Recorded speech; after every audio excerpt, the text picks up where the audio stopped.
Boa noite a todos e todas. É com muita alegria que nós começamos aí os trabalhos desta noite, né, do nosso segundo dia do segundo Congresso de Direito, Propriedade Intelectual e Desenvolvimento Econômico e Social da Unesp. Na noite de hoje, né, temos a doutora Cecília Castro, que está aqui conosco. Ela vai falar um pouquinho sobre os aspectos práticos, né, da implementação da Lei Geral de Proteção de Dados, que é uma temática extremamente importante, né, tanto para as pessoas naturais quanto para as empresas, né, que estão aí numa corrida e numa insegurança desde a edição aí da lei, né, em 2018 e ainda hoje, por conta de alguns detalhes, continuam também, né?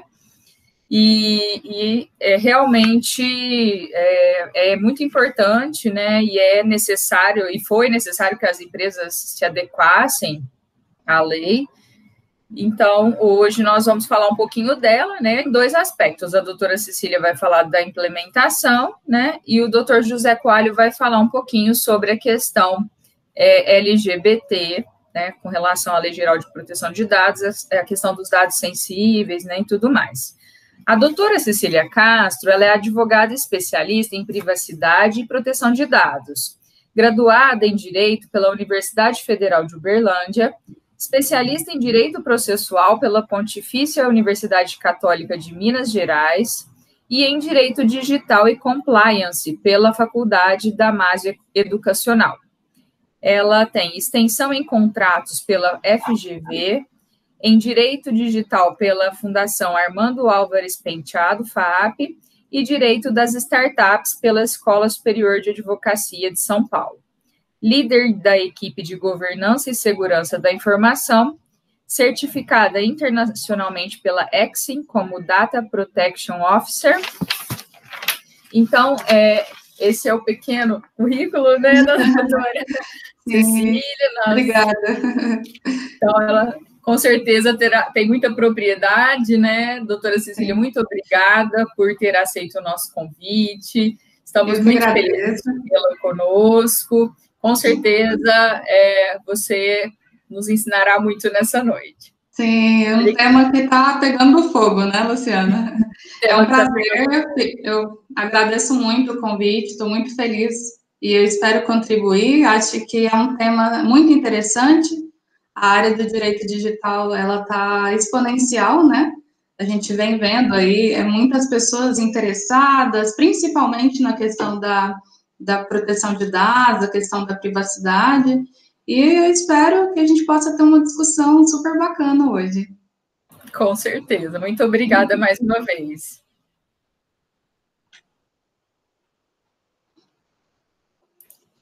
Bom, pessoal, eu acho que a gente vem aí enfrentando, né, desde a reviravolta da LGPD.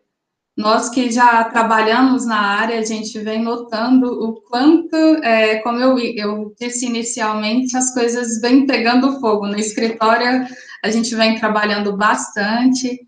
É um tema muito interessante, porque, infelizmente, o Brasil ainda não tem a cultura da proteção de dados.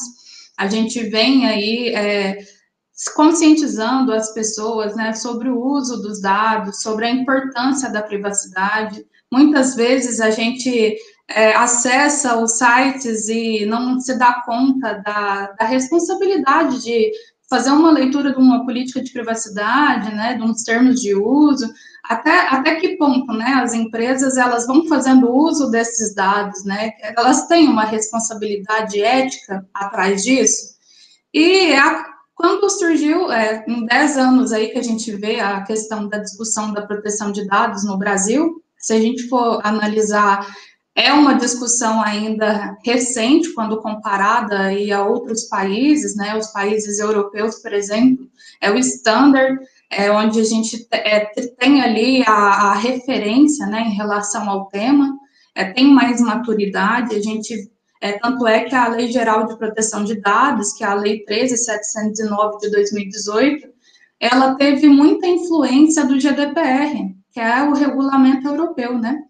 Então, assim, até que ponto, né, as empresas vão continuar, né, agora não mais, né, com a entrada em vigor da LGPD, mas o questionamento que surgia era, até que ponto vai continuar esse uso desmedido, né, dos nossos dados, né, e assim, o que elas devem ou não considerar para o uso. E o uso aí, quando a gente fala de tratamento de dados, ele permeia vários verbos, né? Então, às vezes, a gente, quando inicia um projeto de LGPD dentro de uma empresa, que é um desafio que a gente vem enfrentando, né? Que a gente vai falar bastante sobre isso, mas até que ponto que essas empresas, elas têm uma responsabilidade sobre isso, e o que cabe a mim, o que cabe a essa empresa nesse tratamento, né? Às vezes a empresa, ela só acessa. Será que acesso é tratamento de dados pessoais? Então, assim, o projeto de LGPD é um projeto muito interessante. Ele, para quem está nessa frente de fazer a adequação, a gente passa, sim, por muitos desafios, principalmente porque as áreas, quando elas passam pela primeira etapa do projeto, que é o Risk Assessment, que é a etapa do mapeamento, as empresas elas necessitam desse apoio, muitas vezes, da consultoria, né, para poder fazer essa adequação, porque tem todo um procedimento que a gente segue e o levantamento de dados nesse sentido, porque a primeira fase de um projeto de LGPD, ela envolve não somente entrevistas com as áreas, e muitas vezes as áreas acreditam que elas estão sendo auditadas, e não é uma auditoria. Não é uma auditoria de processos, né? É um levantamento de informação para adequação. Então, um dos desafios que a gente enfrenta inicialmente é em relação a isso. A pessoa que é entrevistada, ela acredita que ela está sendo auditada. Então, esse é um primeiro ponto que, assim, é muito importante quando a gente inicia um projeto de LGPD, que a gente deixa claro, faça uma conscientização ali inicial, um workshop de sensibilização, para que essas pessoas compreendam a importância da lei. É importante que a gente faça um overview para que elas compreendam o que é o dado pessoal, né? Que é o dado pessoal é aquele que identifica a pessoa ou a torna identificável. Então, não é somente os dados que a gente normalmente acredita que é só dado pessoal, os dados cadastrais, né, de RG, CPF, o endereço. A gente fala também, o IP pode ser um dado pessoal, se ele tornar identificável essa pessoa, e há outros dados que, pela inferência, eu consigo chegar no titular de dados, né? Então, esse é um ponto muito importante para a gente conseguir compreender o que é o dado pessoal. A legislação também fala de dado pessoal sensível. O dado pessoal sensível é o dado que ele requer uma cautela maior no tratamento. São dados relacionados aí a raça, a etnia, a dados de saúde, e são dados relacionados também à opinião política. São dados que merecem uma proteção maior. E a legislação, ela traz esses dois dados, né, as duas formas, essas duas categorias, quando a gente vai fazer a análise, né.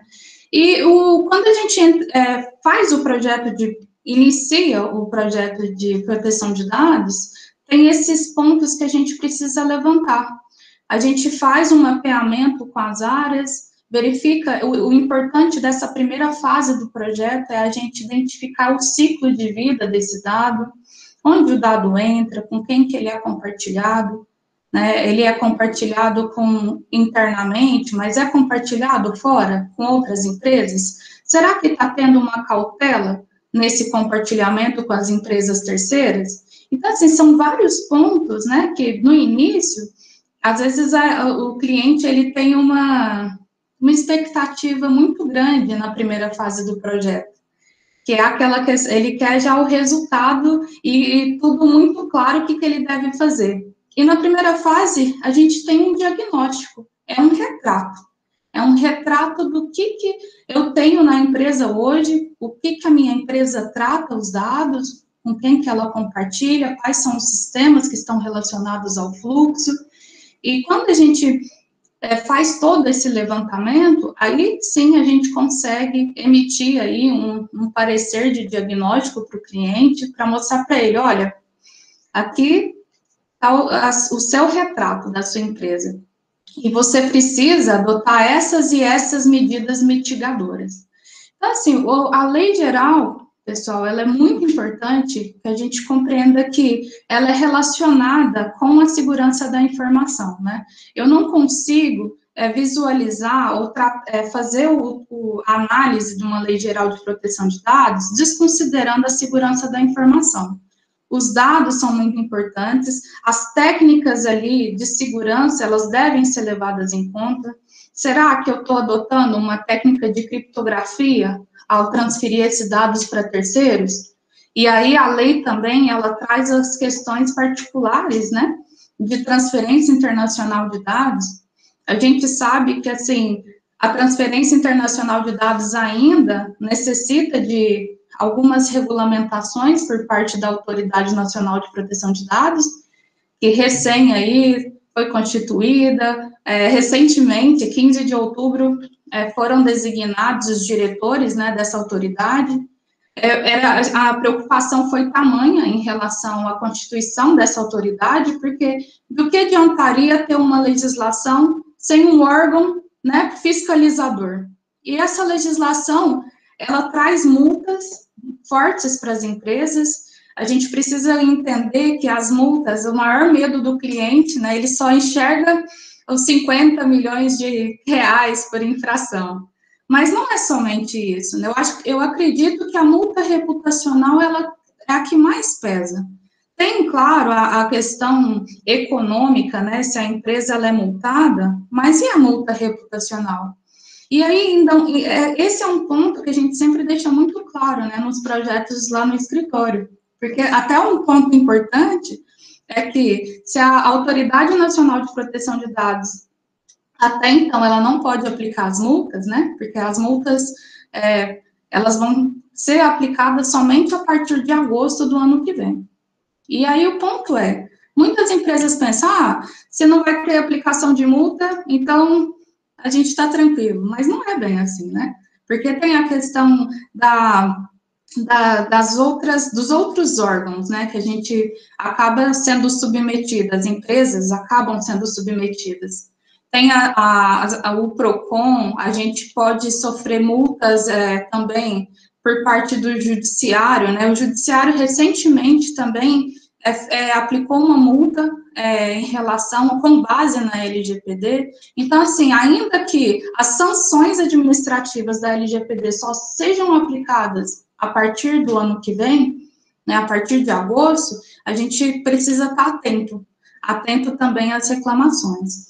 Então, assim, a primeira fase de um projeto, a gente tem esses desafios maiores em relação às áreas mesmo, desse mapeamento, né, é um projeto que, eu lembro que quando entrou em vigor a legislação, o pessoal estava prometendo adequação em pouquíssimos meses, dias, horas, e não é assim, né, porque um projeto é um projeto, então ele tem etapas, ele precisa, claro que, assim, agora as empresas estão muito mais desesperadas, né, porque a legislação entrou em vigor aí 18 de setembro mesmo, depois de muita reviravolta, mas e agora, né? A empresa que não tomou todos os cuidados, o que ela deve fazer se ela nem começou a primeira fase do mapeamento dos dados? E aí é a preocupação. Então, assim, no escritório a gente passa por isso, clientes que nunca fizeram nada e que chegam lá assim, pelo amor de Deus, me ajuda, a gente precisa arrumar a casa. E aí que é o ponto, né? O profissional que ele é especialista nessa área, ele precisa adotar algumas medidas de apoio para o cliente. E a gente precisa, nesse momento, focar em algumas ações prioritárias, em focar em algumas ações que eu consigo deixar o cliente menos exposto perante a legislação.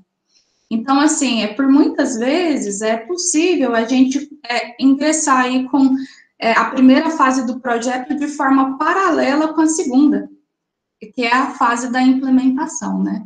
Na fase da implementação, que a gente, alguns escritórios não dividem, né, em primeira e segunda fase, às vezes eles trabalham de uma forma muito diferente, mas no escritório que eu faço parte, inclusive vocês tiveram palestra aí ontem com a doutora Patrícia Peck, eu trabalho com a Patrícia Peck, e assim, a gente tem um método de trabalho de forma a apoiar ao máximo o cliente. E a segunda fase a gente também encontra desafios, né? Sem contar a ansiedade dos clientes por conta da entrada em vigor da lei. Mas na segunda fase, a gente tem um ponto que é a governança. Tudo que foi indicado no plano de ação, né, que você conseguiu extrair ali no retrato quais são os riscos da empresa, se são riscos muito altos, médios ou baixos, a gente consegue fazer essa análise de criticidade. O que eu devo atacar primeiro na segunda fase para implementar? Eu devo organizar qual parte primeiro? E aí é nessa fase da implementação que a gente entra, né? Que a gente consegue ali adotar umas ações mais emergenciais, ações que a gente consegue blindar o cliente perante a legislação. E hoje, pessoal, é incrível, porque assim, desde a entrada em vigor da lei, o Reclame Aqui está bombando. Então, assim, de reclamações, né? Porque a lei, ela traz para o titular direitos. No artigo 18 da legislação, tem vários direitos para esse titular exercer. Um dos direitos, a gente tem o direito de acesso, de confirmação, a gente tem o direito de eliminação do dado, de anonimização, tem direito de revogação do consentimento anteriormente dado. E esses direitos que a legislação traz nesse artigo 18, eles devem ser atendidos. Então, como que a legislação, ela obriga, né, que o controlador dos dados, que é aquele que é responsável pelo tratamento, que toma as decisões, que é aquele que define as finalidades, os meios de tratamento, o que ele precisa fazer para atender os direitos desse titular? Então, assim, a gente precisa definir, claro, na segunda fase, um canal de atendimento para os titulares. Eu acho que a maioria aí já vem vendo, né, as empresas atualizando as suas políticas de privacidade, disponibilizando ali um meio de contato, porque se esse titular quiser exercer esse direito, ele tem como entrar em contato com o DPO, né, que é uma nova função aí, que também está, acho que um profissional que vem sendo leiloado no mercado. É o DPO, que é o Data Protection Officer, que é o encarregado pelo tratamento dos dados pessoais, é uma nova função que a legislação trouxe. Esse é um profissional que ele precisa ser o meio de contato entre o controlador, que é aquele que eu comentei, que toma as decisões acerca do tratamento, né, do uso dos dados, e a ANPD, que é a nosso órgão aí, a nosso órgão fiscalizador. Então, ali, esse encarregado, ele vai fazer a ponte, e ele é responsável por essa gestão, inclusive por gerenciar toda a documentação de governança de dados. É um profissional que, outro desafio que a gente encontra na segunda fase é em relação a onde eu coloco esse profissional dentro da minha empresa, porque é uma função nova. Hoje a gente fala, não existe DPOs para todas as empresas, né, encarregados para todas as empresas. E aí é o ponto, porque assim, muitos vêm se especializando, né, na área, tirando as certificações e tudo mais, porque esse profissional, o que ele precisa ter? Como que eu consigo alocar esse profissional dentro do organograma da minha empresa? Então, são questionamentos que os clientes levantam, né? Eles se perdem, porque é um profissional que ele precisa ter uma independência na atuação dele. O DPO, ele tem que ter as atribuições dele de uma forma que ele não vai se submeter, se ele estiver alocado numa área, tão somente ao superior imediato. Ele tem que conseguir atingir a alta direção. E, assim, a alta direção, pessoal, num projeto de proteção de dados é o ponto principal, porque quando a decisão vem de cima, as coisas começam a funcionar. Então, assim, esse é um ponto também muito importante, né? A gente tem ali uma alta direção que está engajada, que ela está preocupada com a privacidade dentro da empresa, e ela quer que isso aconteça, que os colaboradores, eles estejam cientes, né, do tratamento, o projeto, ele caminha de uma outra forma. Eu venho passando alguns desafios também com empresas, assim, imensas, que a gente não imagina o quanto elas são desorganizadas, né? E aí a gente se assusta, porque cabe até nós, profissionais que estamos nessa frente de adequação, conseguir apoiar o cliente para adequar o projeto, né? Por mais que ele tenha aí uma área de PMO, né, um escritório de projetos que nos auxilie, muitas vezes eles ficam perdidos, eles não sabem como lidar com um projeto dessa magnitude, porque assim, a quantidade de documentação, principalmente na segunda fase, que a gente remete para o cliente, é tamanha. E aí, às vezes, o cliente pega aquilo e fala, o que eu faço com tudo isso, né? E cabe a nós aqui, mais uma vez, ter toda essa responsabilidade de auxiliar o cliente em como implementar, né, em como utilizar toda aquela documentação. Então, na segunda fase, pessoal, uma documentação de proteção de dados, num projeto desse, ela envolve tanto normativos de proteção de dados, quanto normativos de segurança da informação. Então, é um projeto multidisciplinar, é um projeto que realmente as áreas precisam estar engajadas, precisa ter uma contribuição muito grande, tem que ter ali um ponto focal, né, para que até a consultoria consiga melhor auxiliar, né, no caminho da adequação, e é importante que todos ali estejam alinhados para que o projeto flua da melhor forma possível. Então, assim, a gente vem passando por muitos pontos interessantes, desafios gigantescos, mas é um projeto muito importante. A lei, ela traz figuras que, quando a gente está na fase da implementação, há um desafio para quem faz análise contratual, por exemplo, né? Porque hoje os contratos, eles não refletem as questões, as cláusulas de proteção de dados nem sempre estão inseridas. E aí é um ponto, né? É porque a gente precisa aditivar os contratos. E o ponto importante é que a lei, ela diz respeito a dados pessoais, né? Então, são dados de pessoas físicas. O escopo da legislação não é pessoa jurídica. Claro que, atrás de toda pessoa jurídica, tem uma pessoa física. Então, muitas vezes, a gente trata ali dados de sócios, e esses dados dos sócios, dos administradores das empresas, estão no escopo da legislação. Mas o foco é sempre a pessoa física, né? E quando a gente fala das figuras, além do encarregado, que eu comentei aqui, essa nova função aí, leiloada, quem tiver interesse, pesquisem, pessoal, é muito interessante. Hoje aí, salários altíssimos dos GPOs estão variando aí de 12 a 18 mil de início, então, assim, é bem interessante. A lei também traz a figura, eu comentei, do controlador, né, que ele tem toda a responsabilidade pelo tratamento, mas a gente também tem a figura do operador. E o operador do dado é aquele que recebe as instruções para o tratamento. Então, ele trata os dados a mando do controlador. E aí que é o desafio. Quando a gente vai fazer a análise de contrato, minha gente, é complicado.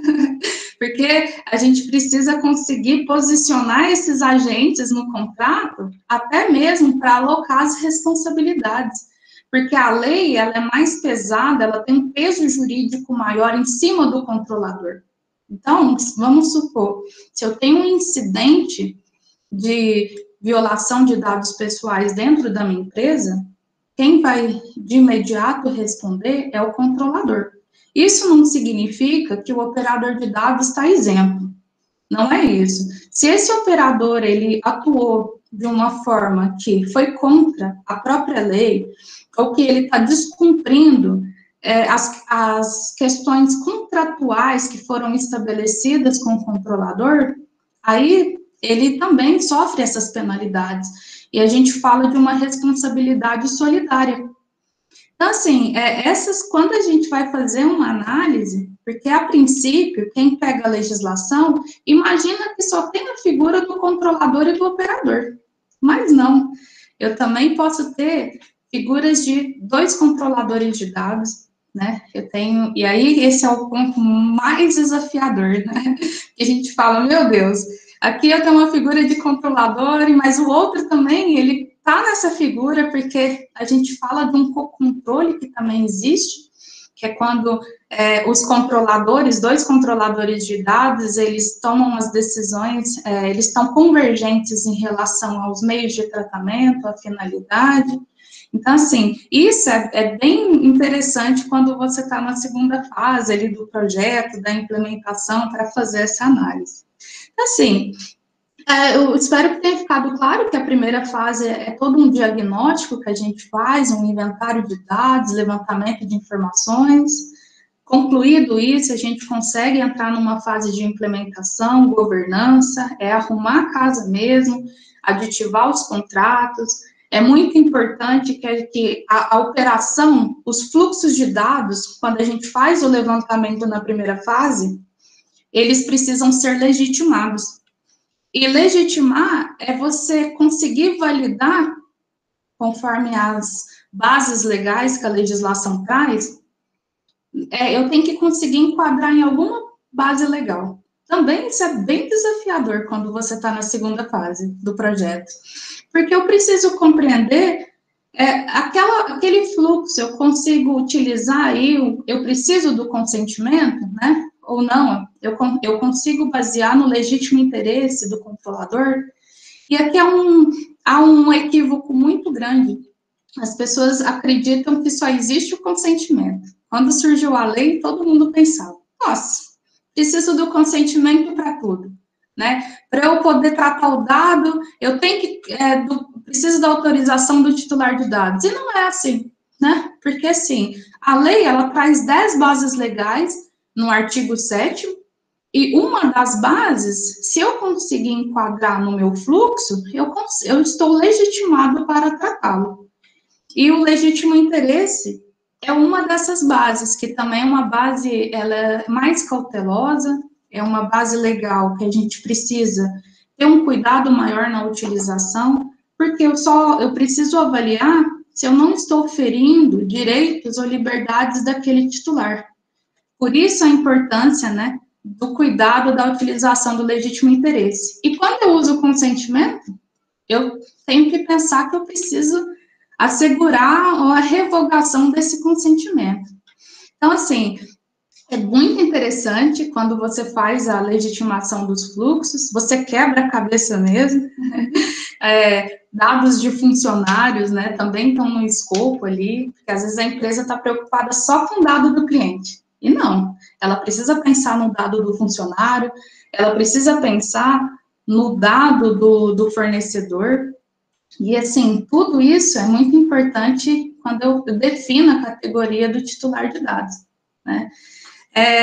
Eu acho que a gente vai passando, todo dia a gente mata um leão, quando a gente está num projeto desse, porque a gente enfrenta também a ansiedade dos clientes nesse sentido, né? Porque eles querem que a gente já dê as informações ali de pronto, e algumas análises, elas requerem um tempo, né?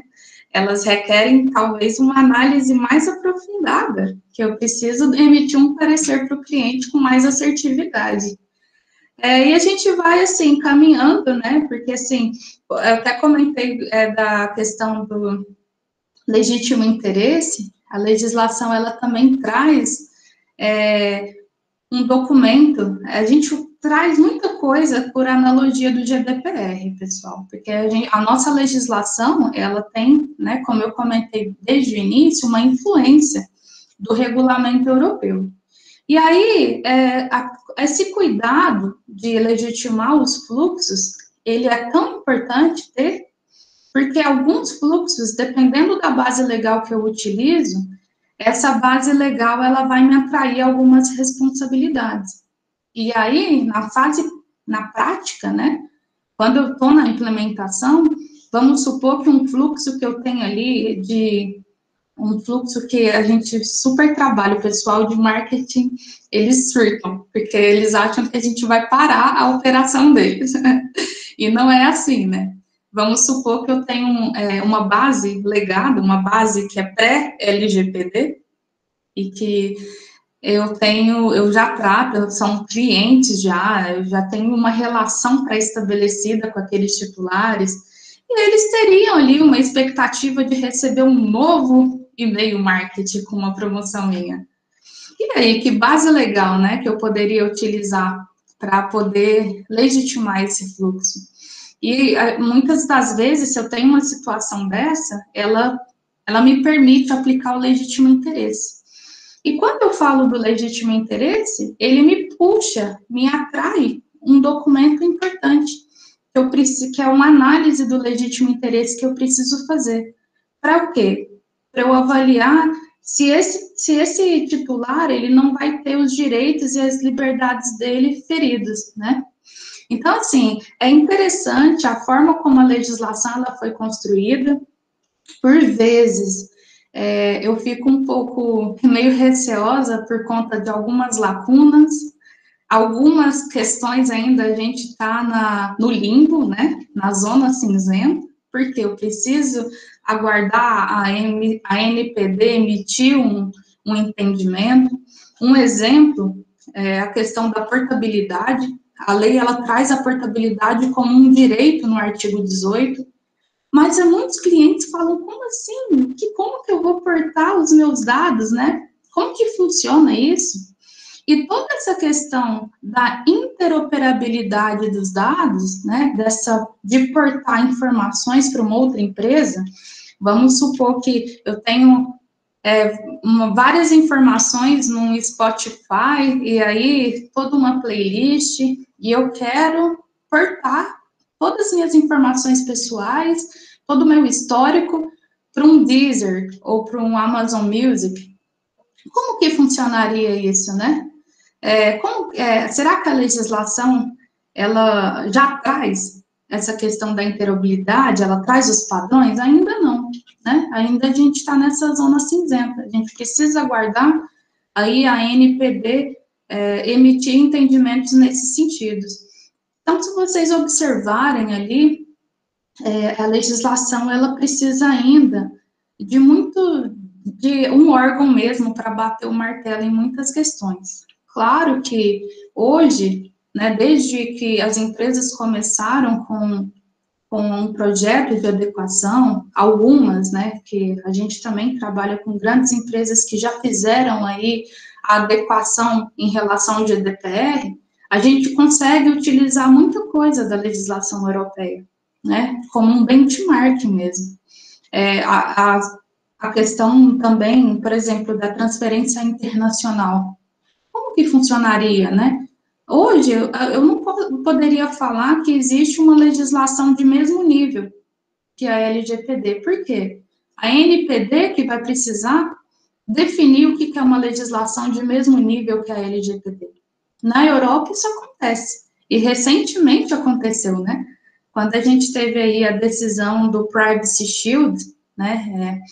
Um caso muito famoso, né, que o GDPR não reconheceu o Privacy Shield como uma legislação ali de mesmo nível. E isso, se a gente observar, causa um alvoroço econômico muito grande, né? O mundo é globalizado, as empresas, elas, imagina a quantidade de dinheiro que há um fluxo, né, informacional imenso, e também um gasto em relação à tecnologia que essas empresas investem. E aí, quando uma empresa ela não é tida como uma legislação de proteção adequada, né? Então, assim, muitas questões em relação à LGPD a gente vai ter que aguardar. Estamos ansiosos, claro, por essas decisões aí dessa ANPD. A ANPD das pessoas que estão constituindo. O presidente Jair Bolsonaro definiu aí, alguns diretores são militares, né, e outros outras pessoas já são da área de segurança da informação e tudo. Então, a gente está na torcida para que esse órgão seja bem ferrenho, mas não no sentido de sair multando, né? Todo mundo, porque não é uma questão de ficar gerando dinheiro, né? Mas, assim, o correto, a empresa que está realmente adequada à legislação e que ela respeita, ela tem a privacidade como relevância. Então, assim, são muitos pontos que a gente precisa analisar, às vezes coisas bobas que a gente pensa, do tipo, eu uso o meu computador aqui, pessoal, para questões profissionais, né? Eu estou tratando dados ali de clientes ou de pessoas, né, físicas, e quais os cuidados que eu tenho que ter? Quais os mínimos, as boas práticas, né, de privacidade, de segurança da informação? Então, cabe muito, muito à empresa ter uma equipe, assim, muito forte para poder conscientizar ali os colaboradores e tudo mais, quem está na frente do manuseio dos dados.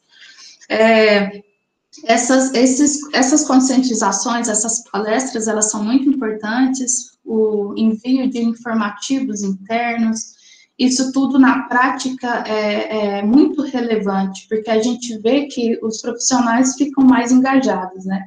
Eles é tão engraçado que, de repente, eles começam a te questionar, bem assim, de uma forma bem contundente, e bem bacana a discussão, eles trazem situações demonstrando a preocupação mesmo no tratamento dos dados. Assim, o aculturamento, a conscientização, eu acho que é o principal. E para a gente conseguir seguir, a gente tem que ter uma preocupação, sim, com a privacidade, né, com a proteção dos nossos dados. A lei também, ela fala de uma questão do privacy by design, né? O que é esse privacy by design? Que é eu considerar a privacidade desde a concepção. Então, se eu tenho um novo projeto, que eu estou implementando um novo projeto na empresa, esse projeto, ele precisa crescer, ele precisa nascer considerando a privacidade do titular dos dados. E não só, né, na questão sistêmica também. Se eu for desenvolver um sistema, ele tem que considerar o desenvolvimento, a manutenção desse sistema. Num todo o ciclo de vida, eu tenho que considerar e garantir a privacidade daquele titular de dados. E ela fala do privacy by design and default, né? O default é a privacidade considerada de uma forma automática. É a privacidade como um padrão. Como assim, né? É que mesmo se o titular de dados ele não faz ou toma nenhuma medida para garantir a proteção dos seus dados, o próprio sistema ele garante isso. Por quê? Ele nasceu garantindo a privacidade. É um sistema que não importa a atitude ou o método como o titular vai interagir com a máquina, eu estou garantindo esse direito que ele tem. Então, é muito importante, né, esse princípio do privacy by design and default. E a lei, ela traz muito isso. São tantos conceitos novos que talvez quem está inserindo agora, às vezes se perde, né? Como que eu vou lidar com tanta coisa? Tanto conceito, tantas figuras novas que surgiram, tantas regrinhas, igual a questão do relatório de impacto, né, que a legislação também traz, que é um documento muito importante, é um documento ali que o controlador de dados, ele vai precisar, em algumas situações, elaborar, porque esse documento, ele pode, na verdade, o fluxo, né, que eu estou tratando os dados, ele pode ferir aí esse titular, causar um impacto muito grande. Então, eu preciso ter esse documento. Vamos supor que eu estou no legítimo interesse, eu preciso elaborar um relatório de impacto, ou a minha empresa, ela trabalha com um grande fluxo de dados, ou ela está implementando uma nova tecnologia. São situações que, claro, pela LGPD, a gente não tem isso de forma muito clara, né? Ela fala da questão dos dados sensíveis, que merece uma cautela, e eu preciso ali, se eu tiver um fluxo, que eu estou tratando dados sensíveis, elaborar um relatório de impacto, mas ela também fala também do legítimo interesse. Mas tem outras situações, se eu faço um perfilamento do titular, eu também preciso, né, fazer um relatório de impacto. Então, assim, são muitos conceitos mesmo, eu acho que o estudo é super bacana, e toda essa, quando a gente fala nessa prática, né, são desafios que a gente enfrenta, sim, principalmente porque quando eu falo para o cliente, olha, o seu fluxo, que a gente analisou ele na primeira etapa do projeto, precisa de tal documento, ele fala, como que eu faço isso? Como que eu vou preencher esse documento? E aí cabe a nós, né? Estamos aqui na consultoria apoiando, auxiliar o cliente a preencher um documento desse, a manusear tudo que é aquilo que a gente recomendou numa primeira fase de um projeto, recomendar na segunda. Então, assim, um projeto de LGPD, ele é um projeto grande, é um projeto complexo, sim, a gente precisa ter um grupo de trabalho por parte da empresa que auxilie também. Eu acho que é muito a quatro mãos, né?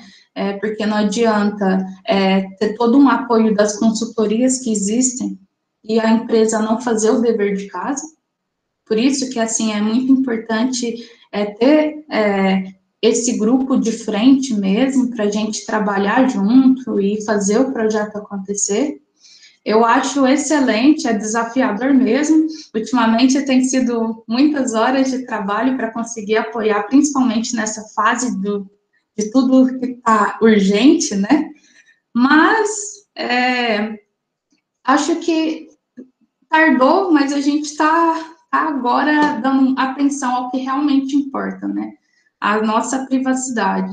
A gente tem que estar preocupado com o que fazem com os nossos dados, os nossos direitos, né? E como que eu posso exercê-los? Será que essa empresa ela está vendendo meus dados para uma outra? A gente teve aí recente uma empresa que foi penalizada nesse sentido, né? Porque ela estava utilizando os dados de uma forma inadequada e ela foi penalizada pelo uso inadequado desses dados. E é essa questão que eu comentei. Tudo isso tem um impacto não só econômico, é o impacto reputacional, né? E, assim, um desafio muito grande também que a gente enfrenta é em relação às empresas que têm franquias, né? Como que elas garantem, né, que as suas franqueadas estão aí preocupadas com os dados? Porque imagina, se um dado de uma franquia, ele vaza, é um dado que está sendo exposto aí, ninguém vai lembrar do nome do franqueado que abriu lá a portinha. A pessoa, ela lembra da marca que teve o impacto mesmo, né? Que não teve o cuidado com os dados dela nessas tratativas. Então, assim, eu acho que quem está nessa fase sabe que eu estou falando muito bem desses desafios que a gente enfrenta diariamente, mas a lei, ela veio para nos proteger, para acabar com esse uso abusivo, né, dos dados dessas empresas que não respeitam, que a gente eu não sei vocês, mas eu já recebi aí empresas vendendo pacotes de dados, inclusive dados sensíveis, né, dados de saúde. Imagina se uma informação que é tão íntima, nossa, é vazada. E isso pode trazer uma repercussão muito grande na vida da pessoa. Para alguns, isso não importa, mas será mesmo? Porque se eu tenho um dado meu, uma informação muito minha, né, que diz respeito a mim, e que é sensível, e se isso vaza, muitas das vezes eu sou prejudicado, né, até mesmo, a gente já viu pessoas que são prejudicadas nas empresas, né, nos seus trabalhos, na vida pessoal mesmo. Então, assim, é muito, muito necessário o cuidado com o que fazem com os nossos dados. Então, a finalidade nesse uso do tratamento, se necessária a autorização, então, que Será que ele tem autorização para tratar? Porque a gente sabe que tem dados aí que são tratados por uma obrigação legal, né, de um órgão, ou eles são tratados porque eu tenho um contrato ali. Mas, e se eu não tenho nenhuma base legal que legitima essa empresa nesse tratamento? São preocupações que a gente tem que ter. Parecem banais, mas não são, né? Para muitos, não importa, eu estou tendo um benefício, mas o que está atrás desse benefício? Né? Que a empresa, ela finge que está te dando um benefício, né, em relação a algo, mas o que está realmente ali por trás?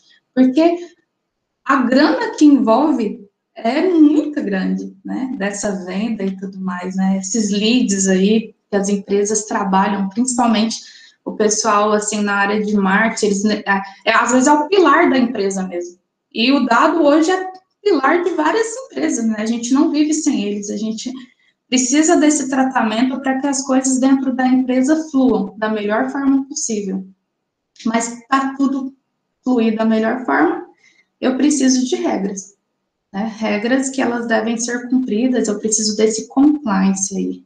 E aí que tem essa figura desse encarregado também para apoiar, né, a empresa. E um ponto importante, quando a gente fala do encarregado, é que esse encarregado de dados, esse encarregado pelo tratamento, de PO, ele tem uma função mais consultiva. O olhar dele é para o titular de dados, né? Ele está preocupado se a empresa ela está tratando os dados, considerando os dados daquele titular. Então, assim, por isso que a gente fala dessa necessidade de assegurar essa independência na atuação desse profissional. Porque se imagina se esse encarregado de dados é o próprio cara que está tratando o dado. Vai ter um conflito de interesses, né? Com certeza teria. Então, para que eu consiga garantir a independência dessa profissão, né, desse profissional na atuação dele, eu preciso garantir, né, que ele está trabalhando ali com muita independência e zelando sempre ali pelo titular. Então, assim, pessoal, são muitos desafios que a gente passa mesmo, e eu acho que eu espero ter contribuído aqui com vocês, com esse bate-papo, é muito bacana. Eu acho que a gente também tem que ter cuidado, porque tem muitos profissionais, de repente, vários profissionais viraram PhDs em privacidade, né? E, assim, é um ponto que a gente precisa ter cuidado com a contratação de uma empresa que vai ajudar nesse projeto de adequação, né, na idoneidade dela, né? Será que é uma empresa, assim, de respeito, que está zelando realmente pelo projeto, né, pela adequação? Porque a gente sabe que existe de tudo. Por isso, esse cuidado na contratação de um profissional confiante, de respeito, que está na atuação aí com as empresas e tudo mais, de forma aí a garantir o melhor e a adequação completa da empresa. A gente sabe que não tem compliance 100%, mas porque as empresas, por mais corretas que elas estejam, elas podem estar aí submetidas a situações vulneráveis, né? E existe também, que é algo bem interessante nessa prática da implementação mesmo, da questão de certas empresas, por mais que a gente dê as boas práticas e recomendações, às vezes ela prefere assumir o risco.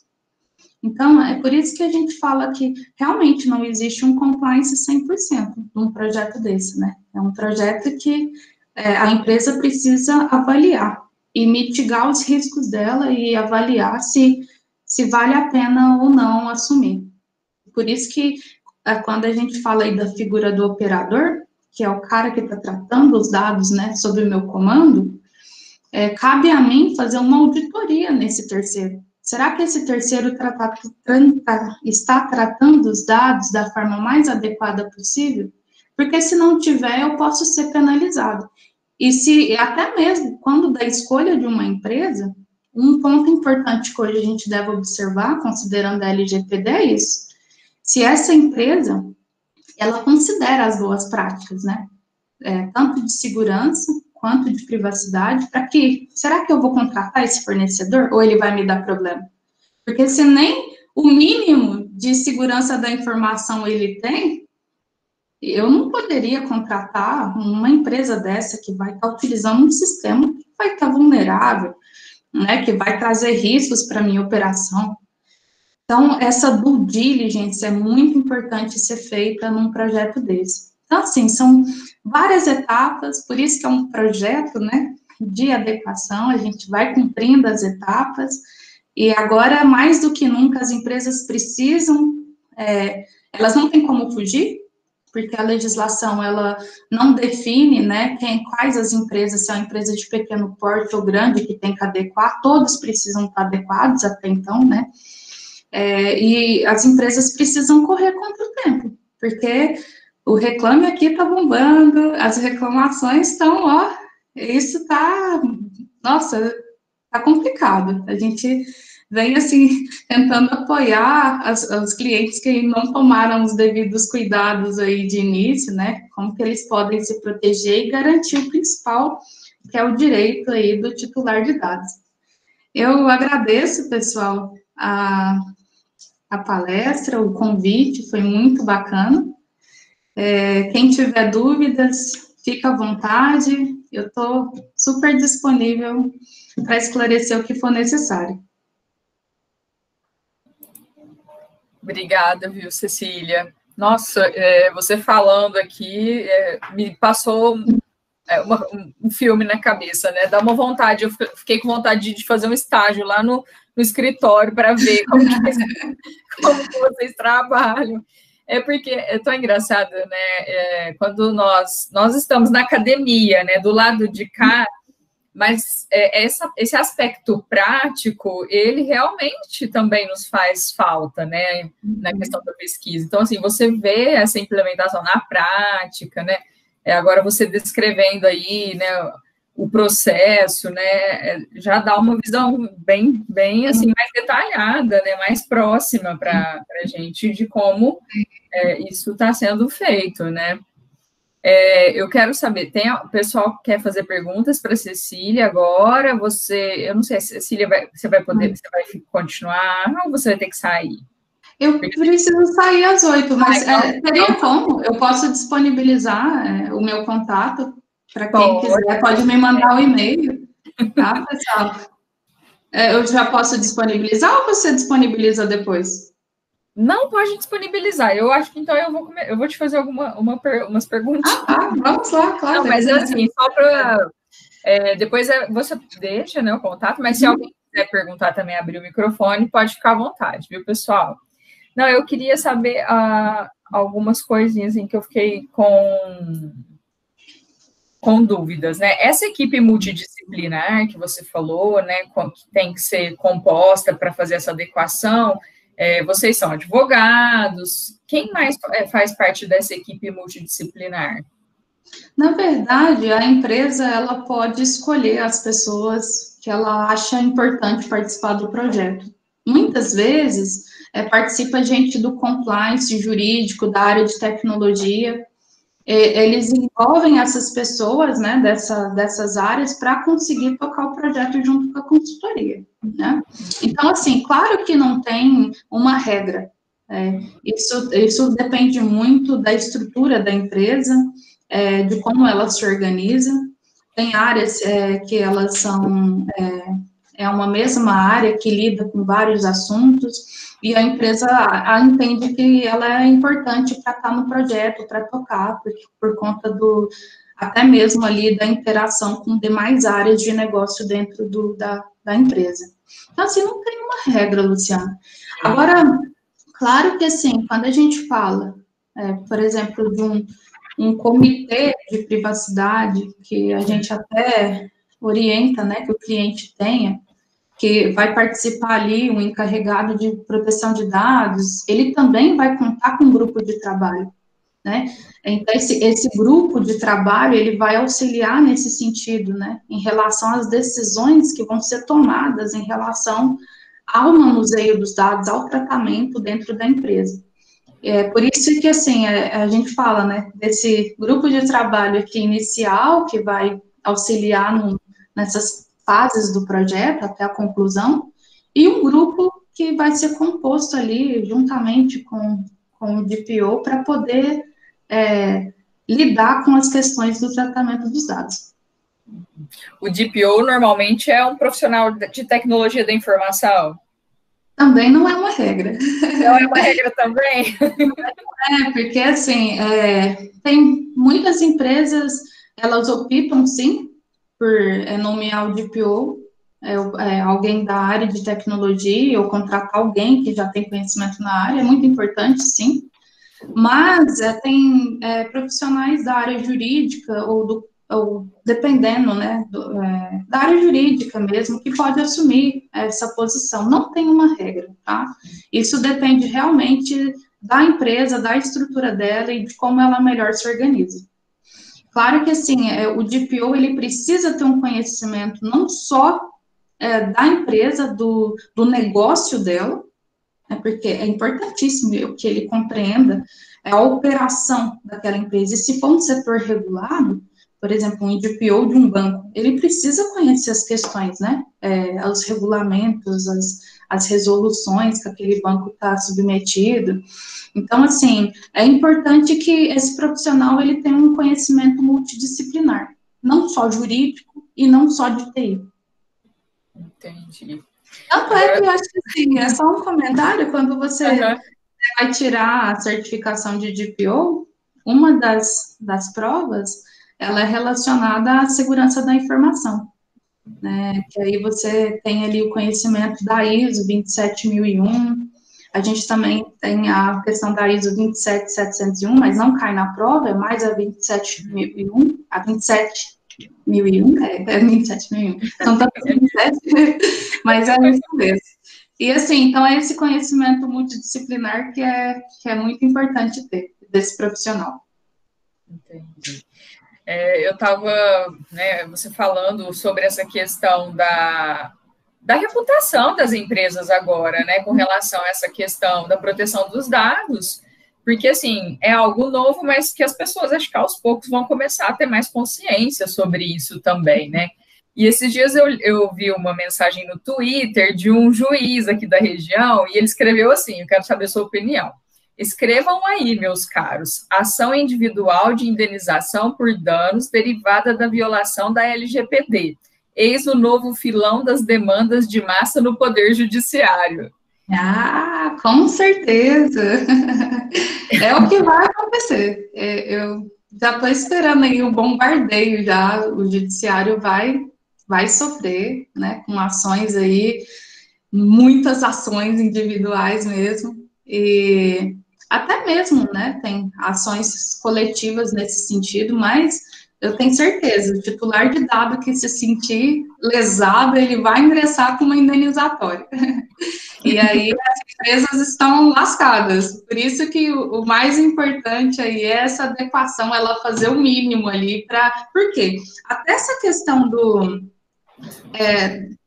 nível de adequação dela, né? Se ela está seguindo ali os padrões, isso é levado em consideração na dosimetria, né, da sanção. Por isso que, assim, as empresas, será que elas estão caminhando bem, ou ela não tá, ou ela só finge, né? Ela só finge que atende os direitos do titular, que importa com a privacidade, e nada faz. Ou não, ela realmente, o que ela fala, ela faz. E o titular agora que está empoderado. Agora eu quero ver. Ai, olha, são muitas questões para a gente aprender e ver o que o futuro nos dirá, né, Cecília? Sim, com certeza. Mas, olha, assim, sensacional, assim, gostei muito, né? Nós gostamos muito todos, com certeza. Eu acho que foi muito produtivo aqui para nós, para mim, eu falo que foi demais, assim, foi muito bom. Agradeço muito, né, pela disponibilidade de você deu um pouquinho aí da sua experiência, do seu tempo, né, para nos falar um pouquinho sobre a implementação da LGPD. Esperamos, né, ter uma oportunidade de um encontro presencial no futuro. Com certeza. Né, no próximo congresso também, você possa voltar. Vai ser um prazer. Muito obrigada, viu? Eu que agradeço, pessoal. Muito obrigada e eu fico à disposição. Eu tenho o LinkedIn, a Cecília Castro, lá tem todos os meus contatos. Quem precisar, fica à vontade em me adicionar para a gente trocar experiências e quaisquer dúvidas eu estou à disposição, de verdade. Muito obrigada a todos. Eu que agradeço. Obrigada, Cecília. Até mais. Tchau, tchau, pessoal. Tchau. Pessoal, então agora nós vamos dar continuidade, né, aos trabalhos desta noite, agradecendo mais uma vez, né, a doutora Cecília Castro pela exposição, foi muito produtiva. Gostaria também de fazer um agradecimento especial ao nosso patrocinador, né, o Escritório de Advocacia CCS, né, a Advocacia Digital, cujo escritório fica, a sede aqui em Franca. Muito obrigada pelo apoio ao nosso evento, né? Antes de dar prosseguimento com a nossa segunda exposição da noite, eu gostaria também de lembrá-los, né, que amanhã, às 10 horas da manhã, nós teremos, né, a palestra com o professor Alexandre Libório Dias Pereira, da Universidade de Coimbra, que também será, com certeza, né, uma aula para todos nós. Ele vai falar um pouquinho sobre a harmonização do direito autoral na União Europeia e a construção do mercado único digital. É um tema também bastante relevante e atual, então todos também estão convidados. Bom, agora eu vou chamar, então, aqui, né, para a nossa mesa virtual, o doutor José Gomes Colhado Neto. Doutor José Gomes, boa noite. Muito obrigada por ter aceito o nosso convite. Estamos muito felizes em recebê-lo. Obrigada pela gentileza, é um prazer. Doutora Luciana, boa noite a todos, a todas, a todes. Realmente é um prazer estar aqui com vocês. Eu é que agradeço novamente o convite para poder falar sobre esse tema que é a Lei Geral de Proteção de Dados. Muito embora, tendo a doutora Cecília já falado belíssimamente, me cabe a missão agora de contribuir um pouquinho mais, com enfoque um pouquinho diferente do que a gente está acostumado. Doutora Luciana, muito obrigado pelo convite. Eu que agradeço, nós agradecemos. Bom, eu vou apresentar, né, então, o currículo do Dr. José Gomes. Ele é advogado especialista nas áreas de Direito Digital e Direito Penal Empresarial, é graduado pela Unibrasil Centro Universitário, é especialista em Direito Processual Penal e Direito Penal pela ABD-Const, Academia Brasileira de Direito Constitucional, é certificado internacionalmente pela Exim como Data Protection Officer, cobrindo o conteúdo da legislação europeia de proteção de dados, né, a GDPR, a Organização em Prática de Dados e Proteção de Dados, membro do Comitê de Inovação e Gestão da OAB do Paraná e coordenador do Grupo Permanente de Discussão sobre a Lei Geral de Proteção de Dados, LGPD e Privacidade. Membro do Comitê de Privacidade São Paulo, criado pela PEC Law Firm, cujo estudo visam temas como privacidade e proteção de dados no cenário brasileiro. Coautor do artigo submetido à Comissão de Direitos Humanos da ONU, intitulado O Direito à Privacidade na Era Digital, por meio do Comitê Brasileiro de Privacidade. Doutor José Colhado, então, com certeza, né, nos brindará com seus conhecimentos hoje, abordando, né, os direitos LGBT, né, com relação à questão da Lei Geral de Proteção de Dados, né. Então, com a palavra, o doutor José Colhado, muito obrigada mais uma vez. Obrigado mais uma vez, Luciana. Bom, eu estou compartilhando com vocês uma tela, tomei essa liberdade, para facilitar só a visualização de alguns tópicos aqui. Basicamente, eu não pretendo, com essa minha apresentação, entrar em assuntos tão básicos da lei, com os temas que foram brilhantemente colocados pela doutora Cecília.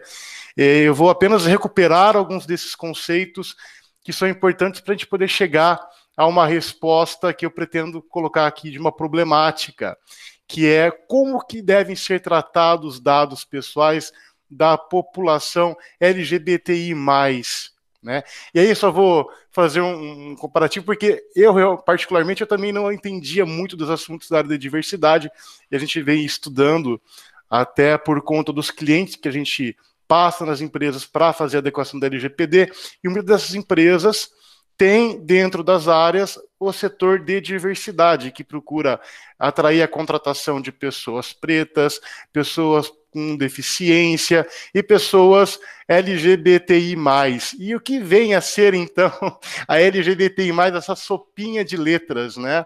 Bom, L de lésbicas, G de gays, B de bissexuais, T de travestis ou transexuais. A diferença aqui entre travestis e transexuais é no sentido de que a pessoa travesti, ela se reconhece com o sexo de nascimento, sexo biológico, ela apenas gosta de utilizar roupas do outro gênero. Já a pessoa trans, o transgênero, ele não se identifica com o gênero que foi, o sexo que foi imputado no nascimento dele, né, o sexo biológico. Então ele se enxerga com com outro sexo. Então nós temos, por exemplo, homens trans são pessoas que nasceram do sexo biológico feminino, com os seus órgãos, suas genitálias femininas, mas se entendem como homens. Então elas assumem uma identidade de gênero masculina. O I de pessoas intersexos, que, mais uma questão biológica, existe uma formação dupla ou alterada das genitálias, enfim, e aí acaba se tendo algumas distinções nesse sentido. E o mais é para a gente poder abarcar ali todos os outros grupos que não foram devidamente acolhidos, né? Então, tem outras siglas que são utilizadas pela comunidade, pelos ativistas.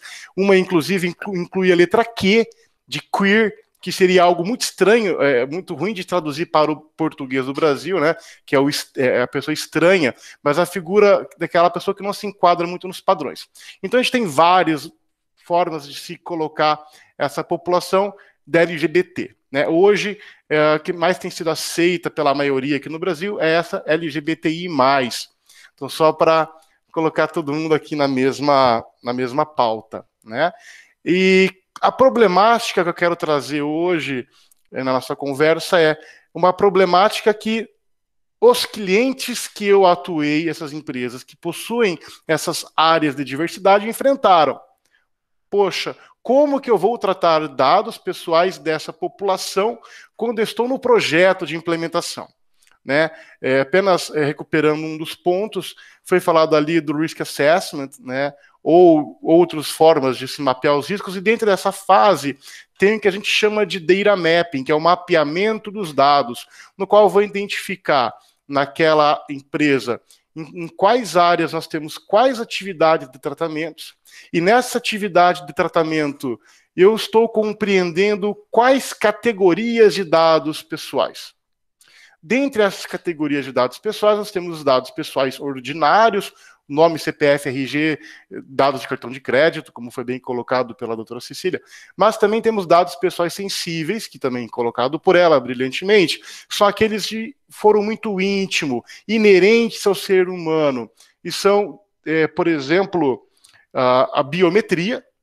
Então, eu não consigo alterar minha biometria, minha identidade biométrica, ela está sempre gravada comigo. Então, eu posso utilizar minha biometria hoje para acessar meu aplicativo do banco, meu internet banking. E se a minha biometria vaza, como que eu faço para alterar a minha biometria para ninguém acessar o meu aplicativo? Você não consegue. Por isso que biometria é um dado pessoal sensível e a senha de acesso não é. Porque a senha, apesar de causar um transtorno imenso, se vaza, ela pode ser alterada. Pois bem, nós temos também como dados pessoais sensíveis outras categorias que nós vamos chegar lá. Mas chega num momento que você tem que colocar a questão de gênero. Então, você tem ali no formulário que é coletado o gênero da pessoa. Bacana. Gênero, a princípio, não está no rol de dados pessoais sensíveis que a Lei Geral de Proteção de Dados coloca. Tampouco está no GDPR, o Regulamento Europeu de Proteção de Dados. A princípio, você poderia pensar que não se trata de um dado pessoal sensível, e você joga na coluna de dados pessoais comuns, sem problema. Aí você descobre, com o setor de diversidade, que essa empresa contrata pessoas trans. E aquela pessoa trans, ela não se identifica com o gênero de nascimento. Ela, portanto, tem uma questão de saúde envolvida ali. Passaria a ser isso, então, um dado pessoal sensível? E as implicações disso para a lei? As implicações é que, em alguns momentos, você não pode utilizar algumas bases legais para tratamento de dados pessoais, de dados sensíveis. E aí, o gênero, se for sensível, você não poderia utilizar, ficando impedido de realizar aquela atividade. Essa é a problemática que eu quero trazer para vocês, então. Se gênero é um dado pessoal sensível, e como tratar os dados das pessoas LGBTI+, no sentido de, será que a minha orientação sexual é um dado pessoal sensível? Porque a lei também não coloca essa expressão no rol de dados pessoais sensíveis. Ela coloca, no máximo, vida sexual e dados de saúde. Então, a gente vai apresentar aqui alguns conceitos para tentar entender como que isso se aplicaria na prática e qual o risco desse tratamento para a população LGBTI+, em relação à LGPD. Caso tenha algum problema com o meu microfone, vocês podem me avisar antes de eu continuar. Tá tudo certinho? Vocês conseguem me enxergar e enxergar também o que está sendo exibido na tela da apresentação? Tá tudo ok. Estamos sim. Ótimo. Então, vamos lá. Então, mas falei agora o que é o LGBTI+, né? Mas o que seria, então, a LGPD? Doutora Cecília já colocou muito bem, mas ela é uma regulamentação, que é uma lei brasileira que visa orientar a forma como os dados são tratados, nossos dados, enquanto pessoas. E isso quero dizer, eu enquanto empregado, eu enquanto consumidor, eu enquanto sócio, eu enquanto pessoa física. Em pouquíssimos casos, a LGPD não vai se aplicar.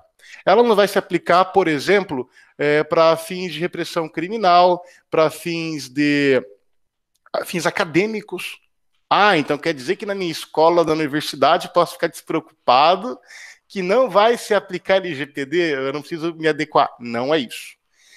Quando a Lei Geral de Proteção de Dados fala que não se aplica LGPD para as atividades com finalidades exclusivamente acadêmicas, ela está se referindo àquelas exclusivas para a acadêmica e não para as outras, como, por exemplo, relação comercial, de marketing, regulatórias, enfim. Essas outras questões que a instituição de ensino está submetida continuam ali tendo que estar submetidas à LGPD. Agora, questões relativas à frequência de faltas, notas, não. Essa exceção, no entanto, ela ainda tem que se adequar a algumas bases legais. Então, também não se aplica a LGPD para finalidades exclusivamente pessoais, não profissionais. Então, por exemplo, o meu telefone celular contém apenas contatos e mensagens de amigos e parentes, e eu não utilizo o telefone para finalidades profissionais. Então, nesse caso, eu não tenho que me preocupar, não preciso aplicar a LGPD. E para dados que não consigo identificar uma pessoa, pois estão anonimizados, também, a princípio, não aplica a LGPD. Mas, em geral, todos nós somos titulares, beneficiários da LGPD em vários setores da nossa vida. Por isso que ele é tão importante. E ele é tão importante, e não só a LGPD, mas como muitas outras leis de proteção de dados ao redor do mundo. Muitas delas, ou uma grande maioria, originadas do próprio GDPR da União Europeia. Como também colocado na palestra anterior, o GDPR, que é uma legislação que entrou em vigor em 2018 na União Europeia, para todos os seus Estados-membros, ela vem ali obrigar que todos os seus Estados-membros cumpram essa normativa e obrigar que a transferência internacional para Estados que não são da União Europeia exija que esses países tenham uma legislação de mesmo nível, né, como foi colocado também. Então, isso criou um movimento mundial de criações de leis gerais de proteção de dados, que tem ali algo muito parecido com o GDPR em questão de conteúdo abordado. Porém, como diz a nossa lei, é uma lei geral de proteção de dados, ela é uma lei mais principiológica. E o GDPR, o General Data Protection Regulation, é um regulamento e, portanto, ele acaba tendo, por definição, sendo mais completo, mais robusto no que tange às orientações de como proceder na implementação. Por isso que a gente se vale tanto do GDPR na hora de aplicar nas empresas os conceitos da LGPD. Ok, mas então, o que diz a lei mais ainda? A lei, ela começa, como eu falei, ela é uma lei principiológica e, portanto, ela tem conceitos mais abertos. E é muito importante que seja assim, porque as relações sociais elas se alteram no decorrer do tempo, as necessidades mudam, então as interpretações sobre elas também passam a serem alteradas automaticamente.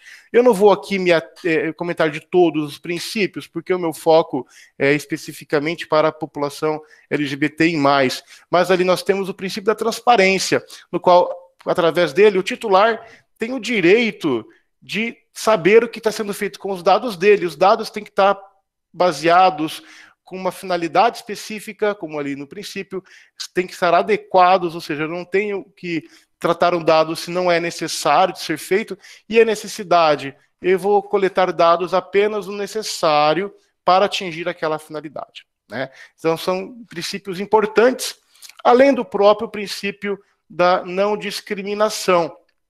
E aí, com isso, eu quero dizer, eu não posso tratar dados se esse tratamento de dados vai causar um prejuízo para o titular, um prejuízo exagerado.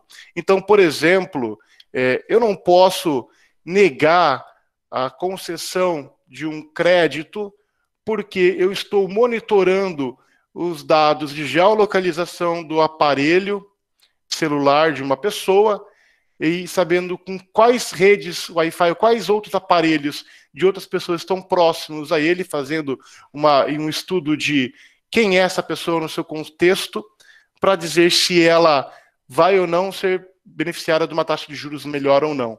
Às vezes pode ser monitorado, inclusive, a versão do dispositivo. Ele tem um iPhone, mas um iPhone antigo. E ele está sempre numa região ali próximo da favela. Eu acho que ele não merece esse crédito nessa taxa, ou a cobertura do seguro ali para ele, eu vou cobrar dele um seguro mais caro por conta disso. Isso é um tratamento discriminatório. E trazendo para o foco da nossa conversa, nós temos, será que eu posso alterar um empregado de função em razão da orientação sexual, da identidade de gênero dele? Porque nós tratamos os dados e descobrimos isso. Às vezes até uma boa intenção, né? Algumas empresas têm intenção, eu acho que pessoas LGBTI+, têm um perfil melhor para tratar com gente, eu vou colocar ali no call center para tratar com mais jeitinho no assunto, ou vou colocar numa área que exige mais criatividade. Isso pode se tornar um tratamento discriminatório. E isso, inclusive, está previsto na LGPD. Então, esse tratamento deve ser evitado, né?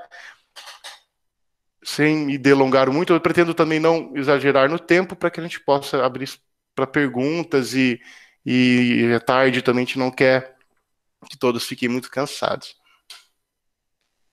E ali, retomando um pouco do conceito que foi colocado, mas eu acho importante, dados pessoais e dados pessoais sensíveis. Apesar de a gente sempre bater na mesma tecla, a Cecília colocou muito bem, e eu falo em todos os workshops e palestras, explicamos o conceito de dado pessoal.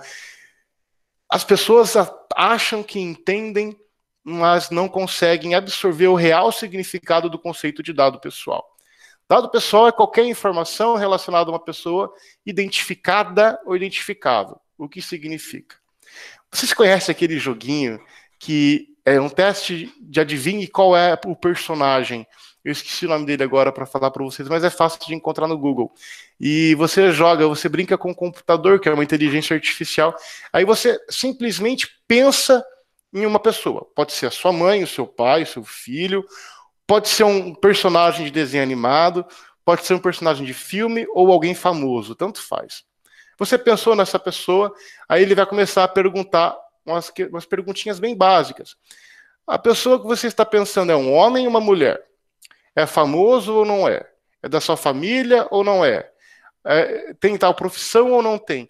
Cada uma dessas perguntas representa uma categoria de dado pessoal e que, isoladamente, pode não dar a entender quem é a pessoa. Só que quando você começa a analisar num contexto de todas essas perguntas, o sistema chega na pessoa que você imaginou.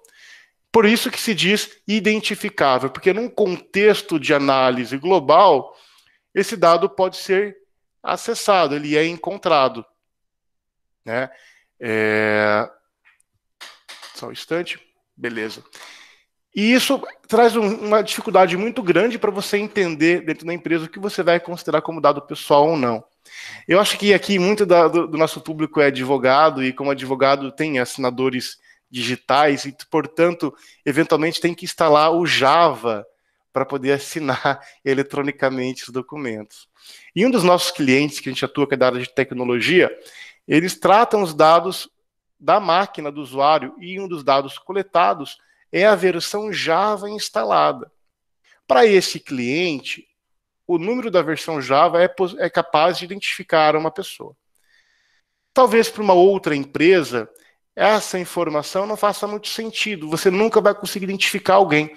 E é por isso que o conceito de dado pessoal é variável. O que para uma empresa pode ser um dado pessoal, para outra não. Depende do uso que você faz disso. Né? E dentre esse escopo de dados pessoais, você tem aqueles, como eu comentei no começo, que são de foro íntimo, são pessoais, ou faz parte da sua essência, como a sua digital. São dados de origem racial ou étnica, convicção religiosa, opinião política, filiação ao sindicato, dados referentes à saúde ou à vida sexual, e aí que eu vou frisar bem esse termo, porque a gente vai passar a utilizá-lo daqui para frente, dado, então, referente à saúde ou à vida sexual. E além dos biométricos, como a biometria do dedo ou a íris, enfim, características da face, né? Quando você vai... Até tivemos um caso do metrô de São Paulo que estava captando, através das câmeras de segurança, em anúncios de marketing dentro do metrô, você olhava para o anúncio e ele captava sinais do seu rosto, identificava se você estava feliz ou não vendo aquele anúncio. Eram dados biométricos sendo processados ali. Não lembro se de forma anônima ou não, mas por isso, então, os pontos da face são também dados biométricos. E aí nós temos vários exemplos aqui em tela. Dado de saúde, temos histórico de saúde, tipo sanguíneo, código genético, história de compra de medicamentos. Então, quando você está num projeto de adequação e você está evidenciando ali alguns dados que aparentemente não estão listados no rol dos dados pessoais sensíveis, ele não é um rol de interpretação, não é um rol, ele é um rol taxativo, ele é taxativo. Porém, cabe você entender a extensão dos termos que estão ali. Então, dado de saúde, eu posso entender esses: histórico de saúde, tipo sanguíneo, histórico de compra de medicamentos, até uma receita médica. O fato de você ter ali uma especialidade médica, carimbada num atestado médico, já pode revelar um dado de saúde. Se você for procurar um infectologista, provavelmente você está com uma doença contagiosa. Né? Se você vai em algum médico porque você está grávida, né? Enfim, eu até esqueci o nome da especialidade agora, mas você revela no estado de saúde. Então, nós temos que interpretar as informações. O que esse dado pode revelar de informação? Porque informação nada mais é do que um conjunto de dados. Né? Então, dado é um caractere, algum tipo de número ou nota que sozinho não faz muito sentido, mas quando num conjunto ele revela uma informação, e aí sim, valorado, a informação é o dado com valor, e esse conjunto de informação gera um conhecimento que pode gerar o lucro para uma empresa, basicamente.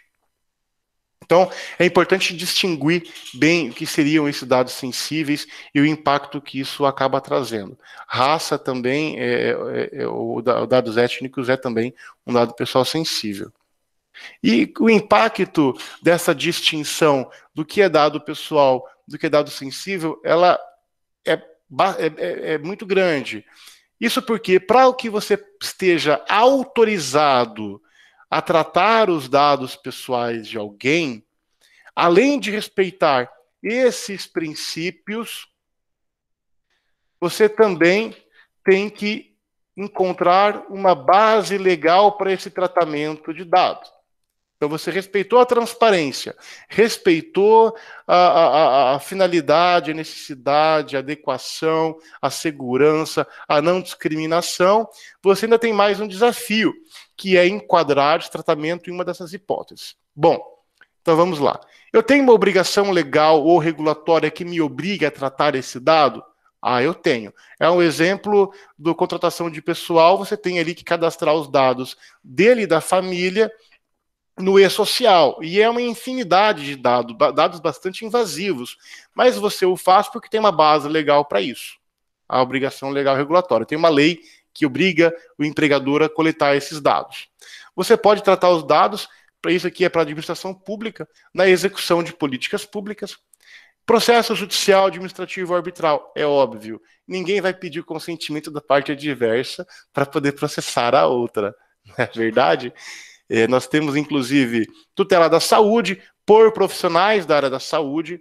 Então, é óbvio que o médico está autorizado a avaliar o teu prontuário médico para proteger a sua vida. Ele não vai pedir o consentimento do paciente para isso. Proteção de vida e comunidade física, né? Alguém se acidentou na tua empresa, você vai pegar a carteira dele e vai ver o documento para ver se realmente tem alguma anotação do tipo sanguíneo, enfim. É para proteger a vida da pessoa. Estudo por órgão de pesquisa ou o consentimento.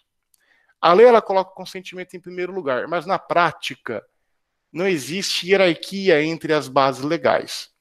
O que existe é uma adequação. Se você não tem possibilidade de nenhuma dessas bases ou dessas outras que a gente já vai ver, você pode ir atrás do consentimento, que deve ser livre, inequívoco, uma ação positiva do titular, e esse consentimento depois pode ser revogado. Ele é o mais caro, portanto, para as empresas. Ele costuma ser evitado, porque ele pode ser revogado a qualquer momento, e ele dá direitos grandes para os titulares, como inclusive direito de cópia, direito de exclusão dos dados. Você imagine que houve um mapeamento equivocado daquela atividade de tratamento, e você enquadrou como consentimento, mas você se esqueceu que tem uma lei que obriga a coleta daquele dado para transmitir para um órgão público. Se você colocou como consentimento e o titular depois vem pedir a exclusão dos dados, você acaba fazendo isso e vai deixar de cumprir uma obrigação legal lá para frente. Por isso que o consentimento ele é a última opção, né? Esses dados, essas bases legais que estão em azul, eu posso utilizar para dados pessoais e para dados pessoais sensíveis, não tenho nenhum problema. Eu tenho, porém, outros dados, outras bases que eu só posso utilizar em uma ou outra hipótese. Por exemplo, para dados pessoais, o interesse legítimo e a proteção de crédito, proteção ao crédito, eu só posso utilizar em dados não sensíveis. Então, eu não poderia tratar, por exemplo, dados de saúde com base no legítimo interesse. Eu não poderia tratar dados da pessoas de orientação sexual com base no interesse legítimo.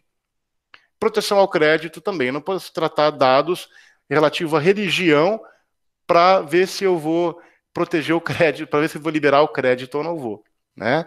E eu só posso utilizar a base legal de prevenção à fraude para dados pessoais sensíveis. Por que disso? A lei, quando ela fala em prevenção à fraude, ela fala em sistemas de identificação eletrônica ou biometrias, é a catraca. Então, para você acessar o prédio de onde você trabalha, ou do condomínio onde você mora, você coloca a sua digital. Para prevenir a fraude, tem esse sistema lá que é para evitar problemas para todos que estão ali. E você, então, o faz com um dado pessoal sensível, que é a biometria, né? E qual que é o impacto para a LGBTI+.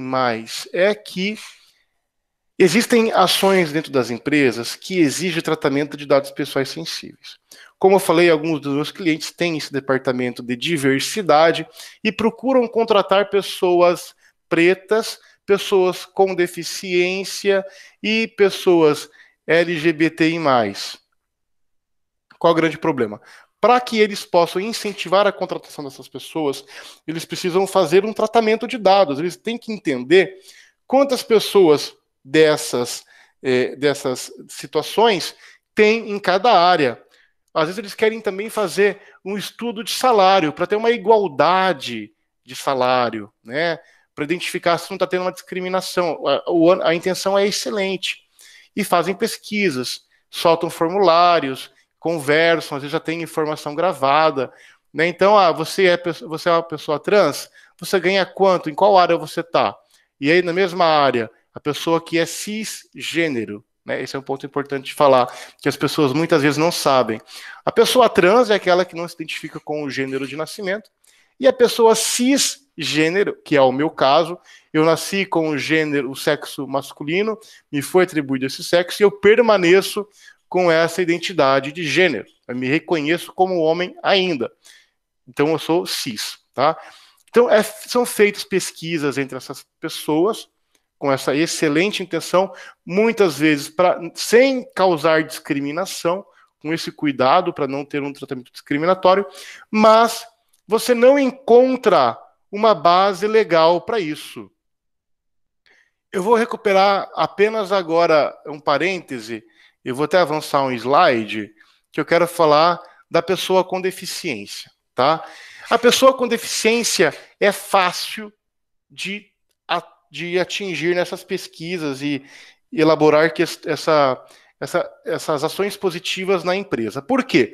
Existe o Estatuto da Pessoa com Deficiência e outras leis estaduais que incentivam a contratação de pessoas com deficiência e, portanto, você acaba utilizando essa normativa para tratar o dado e aí você se vale da base legal de cumprimento de obrigação legal ou regulatória. Essa daqui. Então, pessoas com deficiência fica fácil. Agora, como você vai tratar a questão da pessoa preta ou do LGBTI+, que é principalmente o nosso foco de estudo aqui? Você poderia tratar com base na tutela da saúde? Não, porque você não está tratando isso para a saúde daquele indivíduo. Você não faz execução de políticas públicas. Você não está fazendo órgãos de pesquisa, e aqui a lei fala que tem que ser anonimizado, até porque você não é um órgão de pesquisa, você é uma empresa, né? Você não está fazendo isso para proteger a vida ou a incolumidade física dela. Não tem processo envolvido. Acho que já está repetido execução de políticas públicas aqui, agora que eu reparei, perdão, pessoal. Sobraria consentimento, mas no ambiente laboral, nós sabemos que a coleta de consentimento do empregado ela é sempre viciada. Sempre não. Na maior parte das vezes, ela é viciada. Inclusive, o ICO, que é a Autoridade Britânica de Proteção de Dados, que agora está saindo da União Europeia, mas que é referência para estudos do GDPR e outros considerandos e outros estudos na União Europeia. E no Brasil também, antes do GDPR, já se demonstravam os estudos do direito do trabalho, esse vício de consentimento do empregado. Você fica difícil aplicar essa base legal, porque o consentimento seria nulo, né? Ok. Aí sobraria aqui prevenção à fraude, porque é um dado pessoal sensível, né? Você está avaliando questões se a pessoa é trans, se ela é ou não homossexual. Não caberia prevenção à fraude. Restaria apenas interesse legítimo e proteção ao crédito. Só que interesse legítimo é para dados pessoais e não para dados sensíveis. A princípio, você ficaria descoberto. Isso se realmente esses temas forem considerados dados pessoais sensíveis. Recuperando. Será que o gênero é dado pessoal sensível? Não está listado como isso no rol da LGPD. Quando a lei fala em orientação sexual, aliás, ela não fala em orientação sexual, ela fala em vida sexual. Ela está falando de orientação sexual também ou não? temos que ter uma interpretação mais em relação à área de saúde. Então, vamos lá. Vamos pensar. Identidade de gênero, orientação sexual. O que diz a LGPD? Para fins dessa lei, considera-se dado pessoal sensível, dado referente à saúde ou à vida sexual. Então, se a gente considerar aqui os dados de uma pessoa que é LGBTI+, são dados de saúde e vida sexual, serão dados sensíveis. Então, a gente vai ter uma limitação desse tratamento. Ora, mas foge um pouco da nossa competência enquanto da área jurídica definir se esses termos identidade de gênero ou orientação sexual são dados de saúde ou vida sexual. Então, nós vamos buscar essa explicação na área da saúde. E isso eu vou aqui deixar claro e mencionado, que são informações que eu obtive com Daniel Mori, que é um médico psiquiatra que atende a população trans na USP, de muita experiência, e nós realizamos um webinar muito parecido com esse há uns meses atrás, e nesse webinar ele nos esclareceu temas muito importantes. Bom, ele colocou para a gente, então, que, primeiro, saúde. O que vem a ser saúde? Saúde não significa doença, tá? Ele é mais do que isso, ele é relacionado ao bem-estar psicossocial, à prevenção para evitar doença, e está relacionado também à saúde mental, né? Então, a gente está falando um conceito mais amplo. Dados de saúde não é apenas doença, tá? Então, a gente pode ter ali as consequências para a saúde para a população LGBTI+. Preconceito, autopreconceito, dificuldade de aceitação, são questões que trazem uma vulnerabilidade para o indivíduo e, portanto, a vulnerabilidade é uma questão de saúde, né? Para as pessoas trans, além desse preconceito, tem a própria questão, a questão da limitação das pessoas que vão procurar procedimentos médicos para fazer uma intervenção cirúrgica ou hormonal, e aí, então, ela vai buscar uma adequação do seu corpo à identidade do gênero que ela possui. E aí, é claro, você tem uma intervenção direta né, com reflexo na saúde propriamente dito. E essa população, tanto a população trans, a população travesti, o gay, a lésbica, o bissexual, eles acabam adoecendo mais do que as outras, do que o resto da população, porque existe o preconceito envolvido. É a população que mais tem suicídio, é a população que mais faz uso de substâncias, e porque está sempre na defensiva a vida inteira, sempre nunca conseguiu ser plena na sua existência, né? Então, nós temos essa...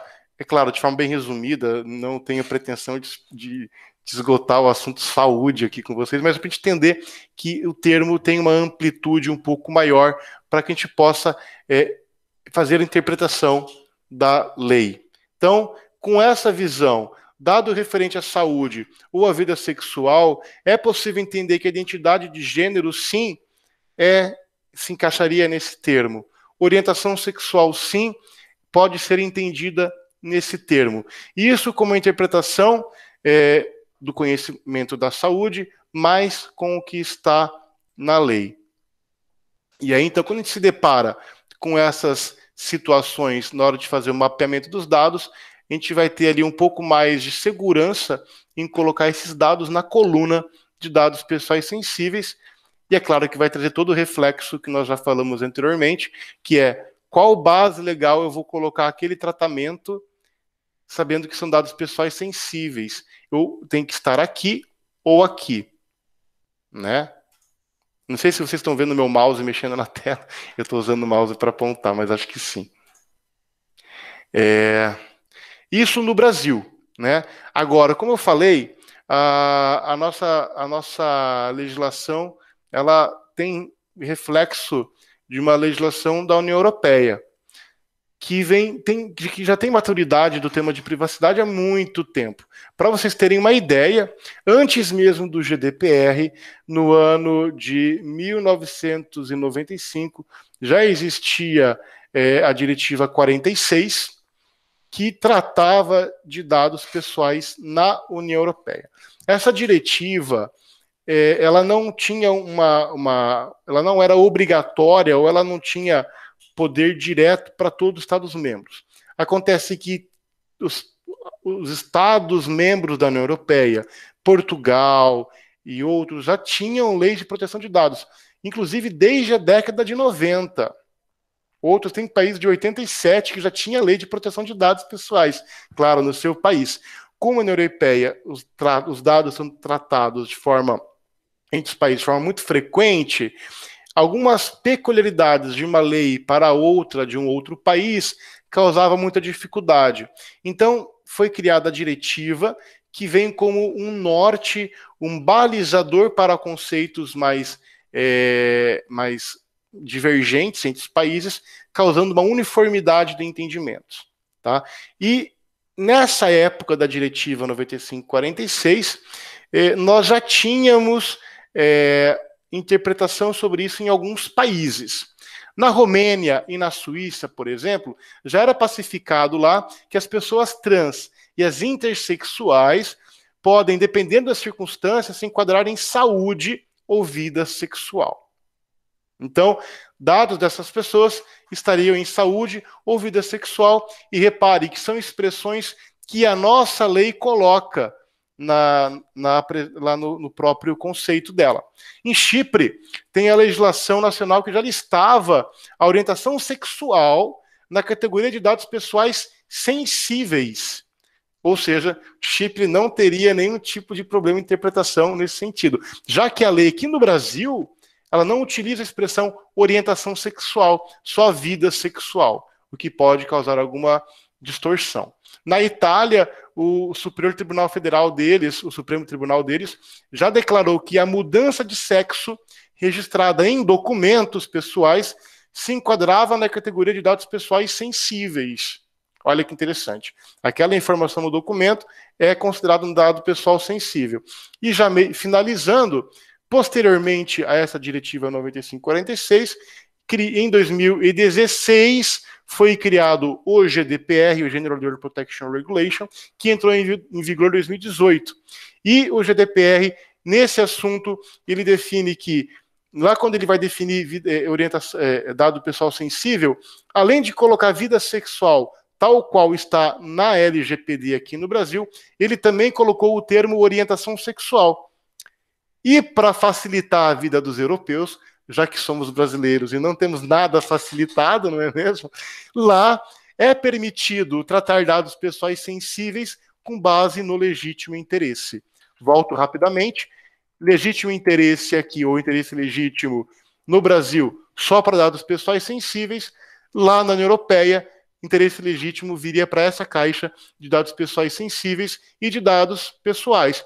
Desse modo, se estivéssemos na Europa, os meus clientes empresariais com área de diversidade que querem fomentar a contratação de pessoas trans poderiam livremente tratar o dado com base no interesse legítimo sem maiores problemas. Como no Brasil não é possível, qual a solução nós adotamos nesses clientes? E fica aqui de ideia para quem quiser, ou depois quem quiser me sugerir outras saídas, vamos fomentar a discussão e entender o cenário das pessoas trans na organização através de formulários anonimizados, anônimos. Então a pessoa preenche pela internet o questionário que se quer fazer, sem coletar dados que possam identificá-la, e aí é um cuidado que tem que ter na hora de elaborar as perguntas, e sem coletar o endereço de IP da máquina, e aí a empresa consegue, com números, identificar como está a situação dela, e sem identificar o indivíduo, e ainda por cima, respeitando o princípio da não discriminação.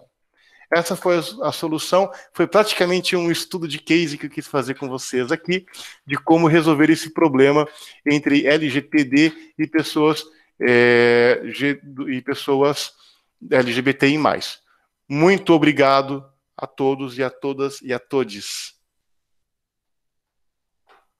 estou aberto a perguntas e esclarecimentos quando se tiver.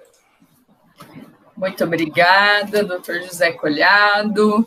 Realmente foi muito esclarecedor, né, essa questão que é uma questão das mais importantes, né, aliás, dentre várias, eu enxergo assim como uma questão muito importante essa dos dados sensíveis e especialmente essas questões relacionadas, né, com a população LGBT+, né, e realmente nós observamos que a nossa legislação realmente tem, né, as lacunas que a doutora Cecília comentou, né, e que realmente nós vamos ter que, né, fazendo essas interpretações, enfim, essa ginástica para conseguir fazer os enquadramentos, né, imagino que vocês aí na atuação prática de vocês com os clientes devam ter muitas dificuldades, né, para conseguir estar atendendo e orientando, mas faz parte, né, da profissão também, né. É o nosso desafio, né, encontrar a solução. Se estivesse resolvido, o cliente não nos contrataria, não é? Exatamente. Ainda bem, né? Ainda bem. Ainda bem. Pessoal, tem alguém que quer fazer alguma pergunta? Querem fazer agora? Querem abrir o microfone, mandar aqui? A Betina escreveu aqui, muito interessante a palestra, realmente, muito esclarecedora, né? Obrigado. Bom, aqui na tela, não sei se está sendo compartilhado ainda, era para ter aqui uma imagem e uns ícones de baixo aqui do...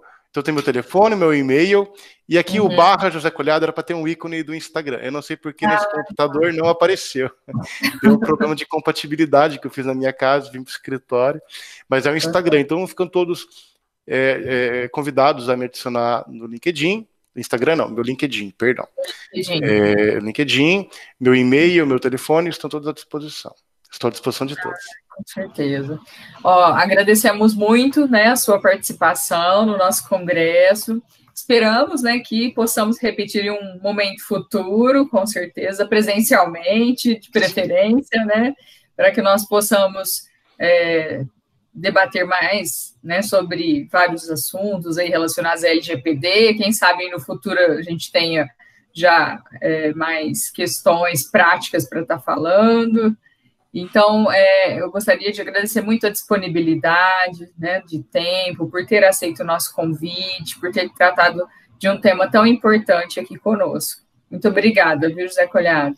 Eu agradeço novamente, Luciana, e é um tema que eu realmente entendo de bastante relevância, tanto para as empresas, mas também para nós, enquanto titulares, e para a população LGBTI+, que carece ali de tanto respeito e de não discriminação. Muito obrigado. Realmente. E é algo que pode gerar, assim, prejuízos, assim, incalculáveis, né, para a pessoa, essa questão dos dados, né? Então, assim, realmente é algo extremamente sensível, né, falando de uma forma redundante. Então, tem que ser bastante, realmente eu acho que tem que ser tratado com bastante cuidado, né? Tá ótimo, muito obrigado, pessoal. Obrigada, gente. Boa noite. Boa noite. Pessoal, eu gostaria, então, de agradecer, né, a presença de todos e de todas e de todes aqui. Gostaria de reforçar o convite, né, para amanhã às 10 horas da manhã, para prestigiarem a palestra do professor Alexandre Libório, que vai falar um pouquinho da harmonização do direito autoral na União Europeia e a construção de um mercado único digital. Gostaria também de agradecer mais uma vez ao patrocinador CCS Advocacia Digital e desejar a todos uma boa noite, um bom descanso, né, e até amanhã. Agradecer o Luciano também pelo auxílio aí. Obrigada, Lu. Nada, disponha.